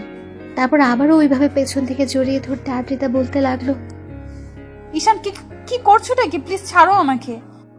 আর কতবার নিজেকে ছাড়িয়ে নেবেন, আর কতবারই নিজেকে আমার থেকে দূরে সরিয়ে দিবেন বলুন? আমি কি আপনার ভালোবাসাটা কখনোই পাবো না? আপনি আমাকে ভালো না বাসেন, আমি তো বাসি। আমাকে নিজের মতো করে বাঁচতে দেন। স্বামী কষ্ট পেলে সেই কষ্টটার জন্য স্ত্রীকে উপরওয়ালার কাছে কিন্তু জবাবদিহিতা করতে হবে, সেটা জানেন তো। তাই আমাকে দূরে সরানোর চেষ্টা করবেন না, তাতে আমি কষ্ট পাবো। ঈশান বোঝান। আমি জানি আপনি আমাকে স্বামী হিসেবে মানেন না, আমাকে বিয়েটা করতে চাইছিলেন না। আমি তো আপনাকে এখন ভালোবেসে ফেলেছি। বিয়ের প্রথম দিন রাতে আমি ওরকম উল্টাপাল্টা জিনিস খেয়ে এসে আপনাকে যেমন করে স্পর্শ করছি, সেই কথাগুলো তো আমি ভুলে যেতে পারছি না। আমার ওরকম স্পর্শটা আবারও চাই। তাহলে কেন আমাকে দূরে সরিয়ে দেন? আদ্রিতা কিছু বলতে কেউ পারল না। আর ঈশান ওর মনের অব্যক্ত অনুভূতিগুলো আদ্রিতাকে জড়িয়ে ধরে রেখে প্রকাশ করলো। আদ্রিতা বেশ অস্বস্তি লাগছিল। ঈশান যেটা বুঝতে পেরে ওকে ছেড়ে দিল আর বলতে লাগলো, একটা কথা কি জানেন তো, এতদিন ভাইয়া ভালোবাসার জন্য আপনি ছটফট করেছেন, আর এখন তার ছোট ভাই আপনাকে ভালোবাসে তো খুব বেশি কাছে পেতে চাইছে, ভালোবেসে উজাড় করে দিতে চাইছে। সেটা আপনার সহ্য হচ্ছে না, সেটা আপনি তুচ্ছ ভাবছেন। কিন্তু যখন খুব বেশি দূরে চলে যাব তখন দেখবেন এই ভালোবাসাটাই আপনার কাছে অমূল্য হয়ে যাবে। খুঁজে পাবেন না আমাকে। এই স্পর্শগুলো তখন মনে করিয়ে দিবে আপনার এই জুনিয়র বর আপনাকে কতটা ভালোবাসতো। ঈশান আদ্রিতার কাছে আসার চেষ্টা করে আরও ঈশানকে এমন করে দূরে সরিয়ে দেয়। তো এভাবে পুরো 1 মাস কেটে গেল। এর মাঝে ঈশান যতবার আদ্রিতার কাছে যাওয়ার চেষ্টা করেছে, আদ্রিতা ততই ওকে ইগনোর করেছে। আর এই একটা মাসে ঈশান বেশ কয়েকবার আদ্রিতার সাথে শারীরিক সম্পর্কে লিপ্ত হয়েছে, কারণ ঈশান এখন কষ্ট পেলেই নেশা করে বাসায় ফেরে, যার জন্য আদ্রিতা ওকে আটকে রাখতে পারে না। আর মিহিও ঈশানের আর আদ্রিতার বিষয়টা বুঝতে পেরে কয়েকবার ঈশানকে ওসব উল্টাপাল্টা ওষুধ খাইয়ে দিয়েছিল। আর ঈশানও সেই মাতলামি করে আদ্রিতাকে জোরপূর্বক ভালোবাসা ভরিয়ে দিয়েছে, যার জন্য আদ্রিতা চাইলেও আর ঈশানকে আটকে রাখতে পারেনি। তো বেশ কয়েকটা দিন পরের ঘটনা, দুপুরের দিকে ঈশান বাসায় আসে, দেখে আদ্রিতা কার সাথে যেন হেসে হেসে কথা বলছে। ঈশান বেশ কিছুক্ষণ ওর সাথে কথা বলার চেষ্টা করলে যখন আদ্রিতা কোনো রেসপন্স করছিল না, তখন ঈশানের বেশ খারাপ লাগলো। অন্যদিকে আদ্রিতা জানে ঈশানকে যদি একটু সুযোগ দেয় তাহলে ও দুষ্টুমি করতে শুরু করবে। এমনিতেই তো আর ঈশান অফিস থেকে ফিরে আসেনি, তাই আদ্রিতা ঈশানকে কোনো পাত্তা দিল না। ওর প্রচন্ড পরিমাণ রাগ হয়ে গেল, কন্ট্রোল করতে না পেরে টেবিলের উপরে থাকা একটা কাচের গ্লাস নিয়ে দেওয়ালে ছুঁড়ে মারল, তারপর বাসা থেকে বেরিয়ে গেল। ঈশানের এরকম রাগান্বিত চেহারা দেখে আদ্রিতা ভয় পেয়ে গেল। ঈশানের প্রচন্ড পরিমাণে খারাপ লাগলো, ভাবলো যে মানুষটাকে এত বেশি ভালোবাসে সে ওকে এরকম করে ইগনোর করছে। তো সারাটা দিন ঈশান আর বাসায় ফিরলো না। রাত 12টার দিকে যখন মাতাল অবস্থায় বাসায় ফিরলো, তখন দরজা খুলতে ঈশান খেয়াল করলো আম্মু, আব্বু, মিহি আর আদ্রিতা ডাইনিং রুমে বসে আছে। ঈশান দুলতে দুলতে রুমের দিকে যেতে গেলে আদ্রিতা ওর কাছে আসলো, তারপর ওকে ধরতে গেলে ঈশান বলল, একদম আমাকে ছোবেন না, কোনো ভালোবাসা দেখাতে হবে না। আপনি আমাকে ভালোবাসেন না, এখন আব্বু আম্মুর সামনে ভালোবাসা দেখাতে হবে না। আপনি চাইলে বাড়ি চলে যেতে পারেন, আমি আর আপনাকে ডিস্টার্ব করব না। ঈশানের এরকম কথা শুনে আব্বু, আম্মু আর মিহির বুঝতে বাকি রইল না আদ্রিতা এখনো ঈশানকে মেনে নিতে পারেনি, যার জন্য ঈশান প্রায় ড্রিঙ্কস করে আসে। মিহি বিষয়টা খেয়াল করে কয়েকবার আব্বু আম্মুকে বললো, ওরা বিশ্বাস করেনি। কিন্তু আজকে স্বচক্ষে দেখার জন্য ওরা ডাইনিং রুমে বসেছিল। ঈশানের মুখ থেকে এমন কথা শুনতে আদ্রিতা মাথার নিচু করে ফেলল। আব্বু আম্মু ভেবেছিল আদ্রিতা হয়তো বিয়েটা মেনে নিয়েছে, কিন্তু এখনো যে ঈশানকে এত বেশি ইগনোর করে সেটা ভাবতেও পারিনি। ঈশান পড়ে যেতে নিলে আদ্রিতা আবার ওকে ধরতে লাগলো। ঈশান ওকে ছাড়িয়ে নিল আর বলতে লাগলো, একদম ছোবেন না আমাকে। আপনি আমাকে একটু ভালোবাসেন না, দরকার নেই আর আপনার ভালোবাসার। কেন বিয়ে করেছিলেন আমাকে? আমি তো অন্য একটা মেয়েকে বিয়ে করতে পারতাম, তাকেও অনেক ভালোবাসতে পারতাম। তাহলে কেন আপনি আমার লাইফে আসলেন? যেদিন থেকে আপনার সাথে বিয়ের কথা চলছে সেদিন থেকে আমি আপনাকে নিয়ে ভাবতে ভাবতে ভালোবেসে ফেলেছি। শুধু আপনাকে বোঝাতে পারলাম না কতটা ভালোবাসি। ঈশান, তুমি ড্রিঙ্কস করেছো? প্লিজ রুমে চলো, দেখো উল্টাপাল্টা কথা বলো না, আমি তোমাকে সবটা বুঝিয়ে বলবো। কি বোঝাবেন আপনি আমাকে? কিচ্ছু বোঝাতে হবে না। আপনি আমাকে যতটা পিচ্চি মনে করেন আমি অতটাও পিচ্চি নই। আমি আপনার বর, সবটাই জানি। স্বামীর ভালোবাসাটা আমি আপনাকে দিয়েছি, আর আপনি আমাকে বারবার দূরে সরিয়ে দিয়েছেন। দরকার নেই আর আমাকে এরকম করে সাহায্য করার। অনেক দয়া করেছেন আমার উপর, আর করতে হবে না। আপনি কালকে বাসায় চলে যাবেন আমার সাথে, আর আমার পরিবারের সাথে আপনাকে থাকতে হবে না। ঈশান কথাগুলো বলে নিজেকে ছাড়িয়ে নেওয়ার চেষ্টা করলো। আদ্রিতা জোরপূর্বক ওকে রুমে নিয়ে শুয়ে দিতে গেলেই ঈশান হঠাৎ করে ওকে জড়িয়ে ধরলো। আদ্রিতা টাল সামলাতে না পেরে ঈশানকে নিয়ে বিছানায় পড়ে গেল। ঈশান উপরে আর আদ্রিতা নিচে। দুজনে বিছানায় পড়তে আদ্রিতার ঠোঁটের সাথে ঈশানের ঠোঁট জোড়া লেগে গেল। ঈশান আদ্রিতার মিষ্টি ঠোঁটের ছোঁয়া পেতে রেসপন্স দিতে আরম্ভ করলো। আদ্রিতা নিজেকে ছাড়িয়ে নেওয়ার চেষ্টা করলে ঈশান ওকে নিজের সাথে আরো শক্ত করে চেপে ধরে কেস করতে আরম্ভ করলো। তারপর আস্তে আস্তে পুরো আদর করে ভরিয়ে দিতে লাগলো। আর বাকি রাতটা জুড়ে আদ্রিতার অনিচ্ছা সত্ত্বেও ঈশান ওকে ভালোবাসা আর আদরে আদরে ভরিয়ে দিল। তো পরদিন সকালে উঠে ঈশান ফ্রেশ হয়ে নেয়, তারপর নেশা কাটলে রাতের কথা মনে পড়তে নিজের ভেতর খারাপ লাগা কাজ করে। যে মেয়েটা ওকে ভালোবাসতে পারবে না তার সাথেও জোর করে এসব করে ফেলে বারবার। ঈশানের ইচ্ছে হয় না আদ্রিতার ইচ্ছের বিরুদ্ধে এসব করতে, কিন্তু আবার কখনো খুব বেশি রাগ হলে আদ্রিতাকে জোর করে কাছে টেনে নেয়, কারণ ঈশানের বন্ধুরা ওকে তেমনটাই বলেছে, যার জন্য ঈশান আর থাকতে পারে না। তার উপর যখন থেকে ও ঈশানকে স্পর্শ করছে তখন থেকে ঈশান ওকে কাছে পাওয়ার জন্য পাগল হয়ে উঠছে। তো আদ্রিতা মুখ ভার করে রুমে বসে আছে, তখন ঈশান এসে ওর পাশে বসলো। তখন আদ্রিতা একবার ওর দিকে তাকালে ঈশান বলতে লাগলো, কালকে রাতের জন্য সরি। আর শুধু কালকে রাত নয়, আপনার লাইফটাকে এভাবে নষ্ট করে দেওয়ার জন্য আমি সরি। হয়তো সরি বলাটা এসবের জন্য অনেক কম। আসলে আমি বুঝতে পারিনি আপনি এতগুলো দিনেও আমাকে মেনে নিতে পারবেন না, হয়তো আর কখনো মানতে পারবেন না। আচ্ছা, আপনি একটা কাজ করতে পারেন, বাসায় চলে যেতে পারেন। এখানে থাকলে তো আমি আপনাকে প্রতিনিয়ত টর্চার করব। এখন সজ্ঞানেই বলছি, আপনি বাসায় চলে যান। আর আমি কখন আপনার সাথে কি করে ফেলি তার ঠিক নেই। আর যেটা হয়েছে তার জন্য আমি আপনার কাছে মাফ চাইছি। প্লিজ আপনি এগুলো মনে রাখবেন না। ঈশান কথাগুলো বলে বাসা থেকে বেরিয়ে গেল। আব্বু আম্মু মিহি নিচে বসেছিল। ঈশানকে বেরিয়ে যেতে দেখে মিহি বারবার ওকে ডাকলো, তারপরও ঈশান শুনলো না। তো পুরোটা দিন ঈশান বাইরে কাটিয়ে বাসায় আসলো। তারপর আসতে দেখলো আদ্রিতা বাসাতে নেই, যার জন্য ঈশান একবার আব্বু আম্মুকে জিজ্ঞেস করতে গিয়েও জিজ্ঞেস করলো না। তারপর খাবার খেয়ে টেবিলে গিয়ে বসতে আম্মু কিছুক্ষণ ওর মুখের দিকে তাকিয়ে রইল। আজকে ঈশান সন্ধ্যার দিকেই বাসায় ফিরে এসেছে। সবাই ওর দিকে তাকিয়ে আছে দেখে বলতে লাগলো, এমন করে তাকিয়ে থাকার কি আছে? আমি কোনো এলিয়েন নাকি যার জন্য তোমরা এমন করে তাকিয়ে আছো? তো এভাবে 4-5টা দিন কেটে গেল। ঈশান এই কয়েকটা দিন আর আদ্রিতাকে কলও করলো না আর ওকে আনতেও গেল না। অন্যদিকে আদ্রিতা এখন মন খারাপ করে বসে থাকে। আদ্রিতা কয়েকটা দিন ধরে ভেবেছে ঈশানকে কেন মানতে পারছে না। ও পুরো একটা দোটানার মধ্যে আছে। তো এভাবে আরো কয়েকটা দিন কেটে যেতে ঈশান সিদ্ধান্ত নিল ব্যবসার কাজে বাইরে চলে যাবে। কয়েকটা দিন বাইরে থেকে ঘুরে আসলে হয়তো আদ্রিতার মায়াটা কাটাতে পারবে।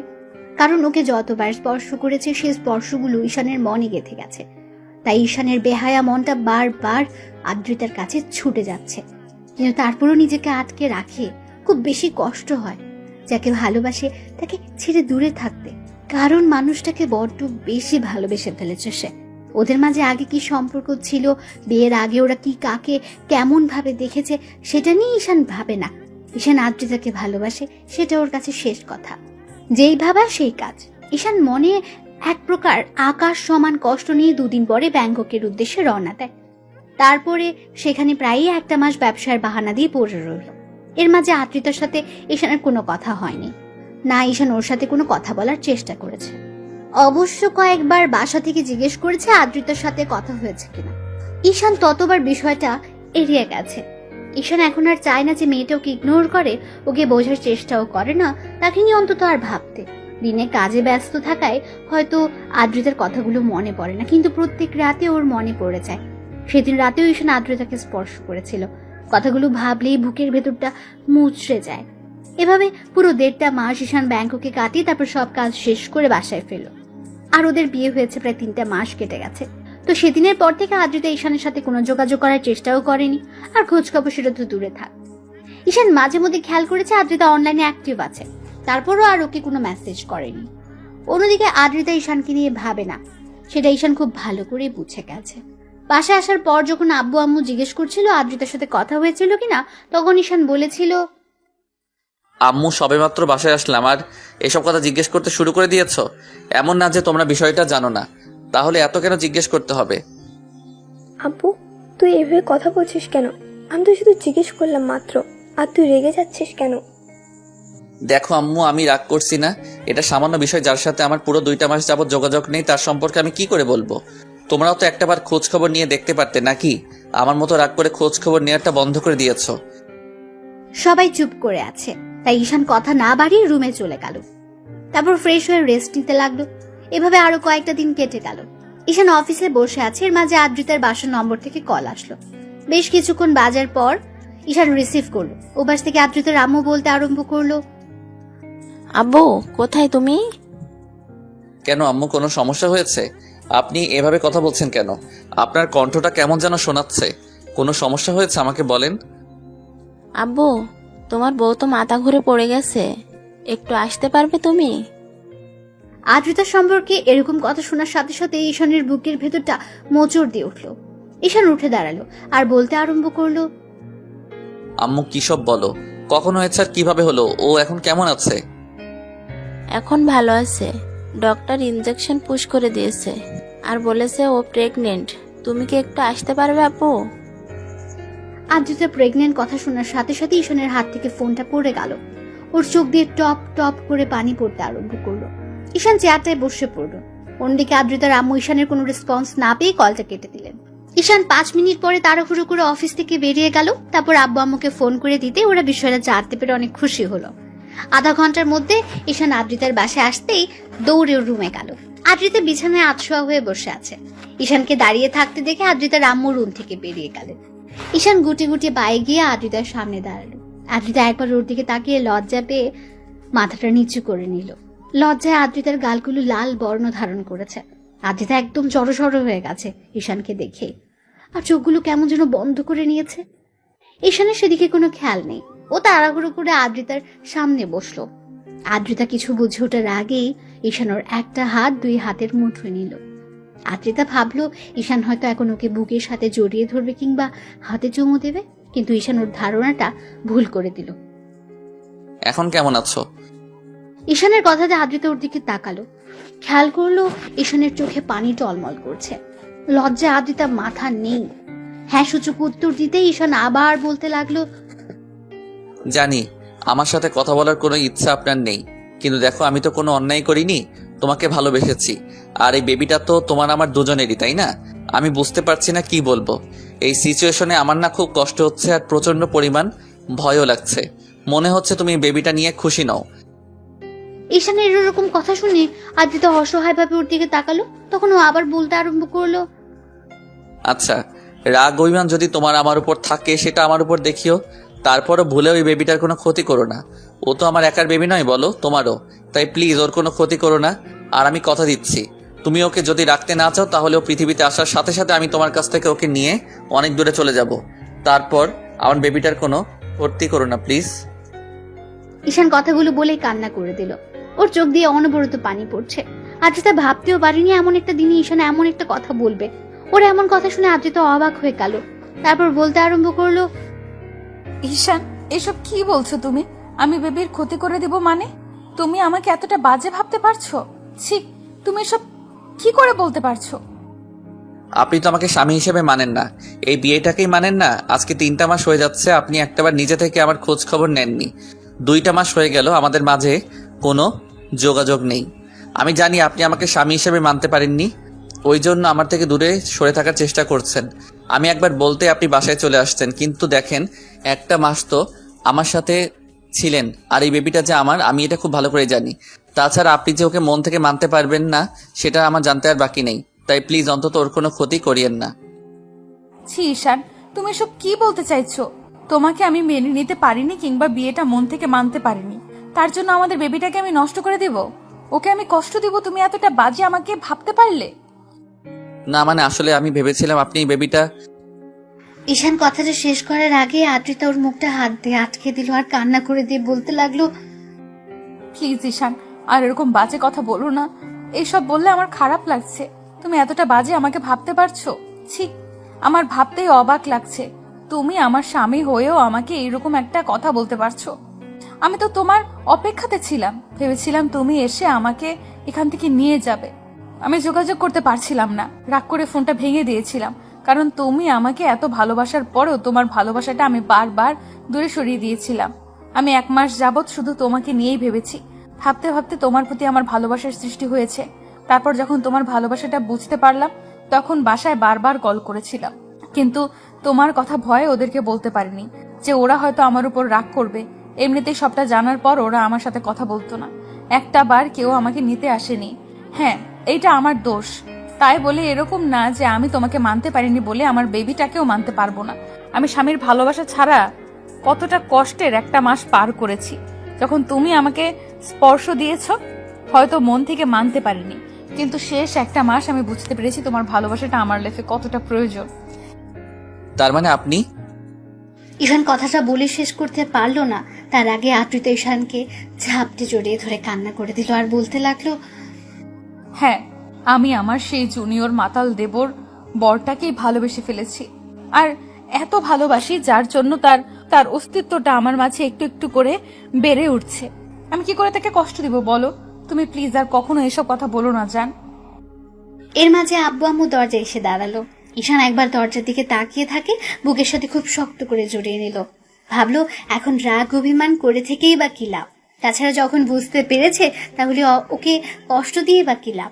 তার উপর যদি এখন এসব কিছু বলে তাহলে আব্বু আম্মু এ নিয়ে কথা বাড়াবে। তাই ঈশান ওকে জড়িয়ে ধরে বলতে লাগলো, সরি পাগলি বউ, ভুল করেছি তোমাকে কষ্ট দিয়ে। এসব আর কখনো বলবো না। ভয় পেয়ে গেছিলাম, ভেবেছিলাম তুমি সবসময় আমার সাথে যেভাবে মিসবিহেভ করবে আমাকে দূরে সরিয়ে দিবে, কিন্তু ভাবতে পারিনি যে আমার দূরে সরে যাওয়াতে তুমি আমাকে এত বেশি ভালোবাসতে পারবে আর ফিরে এসে আমি আমার অস্তিত্বটা তোমার মাঝে খুঁজে পাবো। ঈশান কথাটা বলে শেষ করতে পারলো না। তার আগে আদ্রিতা ওকে ছেড়ে ওর মুখের 2 পাশে হাত রেখে ও সারা মুখে কিস করতে লাগলো। আব্বু আম্মু ওদের দিকে তাকিয়ে ওদের দেখে মুচকি মুচকি হাসছে। তখন ঈশান বলতে আরম্ভ করলো, এই পাগলি কি হচ্ছে এগুলো? দেখো আব্বু আম্মু বোন, তোমার আব্বু আম্মু পর্যন্ত তাকিয়ে আছে, ছাড়ো এখন। ঈশানের এরকম কথা শুনে আদ্রিতা দরজার দিকে তাকিয়ে পুরো লজ্জায় লাল হয়ে গেল। তারপর ঈশানের বুকে মুখ গুজে দিয়ে ওকে ঝাপটে জড়িয়ে ধরলো। ঈশান একটু ইশারা করতে মিহি বলতে লাগলো, আব্বু আম্মু আঙ্কেল আন্টি এখন চলো আমরা এখান থেকে যাই, এখানে থাকাটা ভালো হবে না, ওদের একটু একা থাকতে দেই। তো 5 বছর পরের ঘটনা। ঈশান ব্যালকনিতে দাঁড়িয়ে আছে, এর মাঝে কেউ একজন এসে ওর একটা হাত ধরে বলতে লাগলো, বাবাই বাবাই মামুনি কি রুমে আছে? কারো আধো আধো কণ্ঠে কথা শুনে ঈশান খেয়াল করলো তন্নি গুটি গুটি বাই ওর দিকে এগিয়ে আসছে। ঈশান পিছিটা সামনে হাঁটু কেড়ে বসে ওর গালটা টেনে দিয়ে কপালে একটা চুমু দিয়ে বলতে লাগলো, কেন মামুনি, কি হয়েছে? তুমি তোমার মামুনিকে খুঁজছো কেন? না মানে আমি না একটা কথা শুনেছি জানো তো বাবাই। কি কথা আমার পিচ্চি পরিটা? আমি বলবো কিন্তু তুমি মামুনিকে বলবে না কেমন? নাহলে মামুনি আমাকে বোকা দেবে। আচ্ছা বলো, বলবো না, তুমি আমাকে বলো। বাবাই আমি শুনেছি আম্মু নাকি তোমার থেকে সিনিয়র। ঈশান তন্নির কথাতে একটা মুচকি হাসি দিয়ে ওর গালে একটা পাপ্পি দিয়ে ওর গলাটা জড়িয়ে ধরতে ঈশান ওকে আলতো করে জড়িয়ে ধরে বলতে লাগলো, হ্যাঁ মামুনি, সেটা ঠিক আছে, কিন্তু তোমাকে এসব কথা কে বললো? মামুনি যেদিন বলেছিল আর তোমাকে বলতে বারণ করেছিল, ওই জন্য আমি বারণ করলাম যেন মামুনিকে তুমি না বলো। বাবা মেয়ে মিলে এখানে লুকিয়ে কথা বলা হচ্ছে শুনি? কি কথা বলা হচ্ছে শুনি? আমাকে রেখে কি সব বলা হচ্ছে? বাবা চুপ করো, মামুনি এসে গেছে, কখনো কিন্তু এসব বলবে না, আর যদি বলো তাহলে বলবো আমি এগুলো বলিনি, কেমন? তন্নি আব্বুকে ছেড়ে দিয়ে দৌড়ে চলে গেল আর আদ্রিতা ওর দিকে তাকিয়ে রইল। এবার ঈশান উঠে এসে ওর সামনে দাঁড়াতে আদ্রিতা ঈশানের চোখে চোখ রাখলো। ও আদ্রিতার দিকে ড্যাব ড্যাব করে তাকিয়ে আছে দেখে বলল, এই এমন করে তাকিয়ে কি দেখো শুনি? কথা শেষ করতে পারলো না। ঈশান ওর কোমর জড়িয়ে ধরে নিজের সাথে মিশে নিল। তখন আদ্রিতা একটা রাগী মুড নিয়ে বলল, এই তোমার মতলব কি? এই ভর দুপুরে কি শুরু করলে আবার? এমন করে তাকিয়ে আছো কেন তুমি? আমার বউটাকে দেখছি, তাতে তোমার কি? আর এমন করে তোমাকে কেন কাছে টেনে নিচ্ছি বুঝতে পারছো না? এখন আমার আদর আদর পাচ্ছে। আর তন্নি সেদিন বলছিল ওর পুচকে একটা ভাই আসবে কবে, সেজন্য ভাবছিলাম যে খুব শীঘ্রই ওর ভাইটাকে আনার ব্যবস্থা করব। আদ্রিতা রাগ করবে কি ঈশানের এরকম কথাতে লজ্জায় পুরো লাল হয়ে গেল। তারপর হঠাৎ ওর বুকে মুখ লুকিয়ে বলতে লাগলো, তুমি না ফাজিল একটা, খালি এসব বলে লজ্জা দাও। তার উপর জানো এসব বললে আমার প্রচন্ড পরিমাণে লজ্জা লাগে, আর তুমি সেগুলোই করো। তোমাকে লজ্জায় ফেলতে তো আমার ভালোই লাগে। লজ্জায় তো যখন তোমার লাগে তখন তোমার গালগুলো টমেটো মতো লাল হয়ে যায় না, তখন তোমাকে আদর করতে বেশ লাগে। যা দুষ্টু, তোমার শ্রোতাদের সামনে কি সব উল্টাপাল্টা বলো? তুমি না আসলেই অনেকটা দুষ্টু আর লুচু একটা। তাহলে তো লুচুগিরিটা করেই দেখাতে হয়। এই না, উল্টাপাল্টা কিছু করবে না কিন্তু এখন। কে শুনে কার কথা? ঈশান হুটহাট করে আদ্রিতাকে ছাড়িয়ে নিয়ে হ্যাচকা টান দিয়ে কোলে উঠিয়ে নিল। আদ্রিতা ওর গলাটা জড়িয়ে ধরতে ঈশান ওর দিকে ঠোঁটজোড়া এগোলো। আদ্রিতা ওর শার্টের কলার আঁকড়ে ধরে ও ঠোঁটের সাথে ঠোঁটজোড়া মিলিয়ে দিল। এই যে আপনারা কি দেখছেন, গল্পের প্রথমেই অনেক রোমান্টিক সিন দেখে নিয়েছেন, এখন আর দেখতে হবে না। আশা করি পরবর্তী গল্পে দেখা হচ্ছে। ততদিন পর্যন্ত সুস্থ থাকবেন, ভালো থাকবেন আর আপনজনের সাথে থাকবেন। ভালোবাসাটা কি আগলে রাখবেন। ধন্যবাদ। আল্লাহ হাফেজ।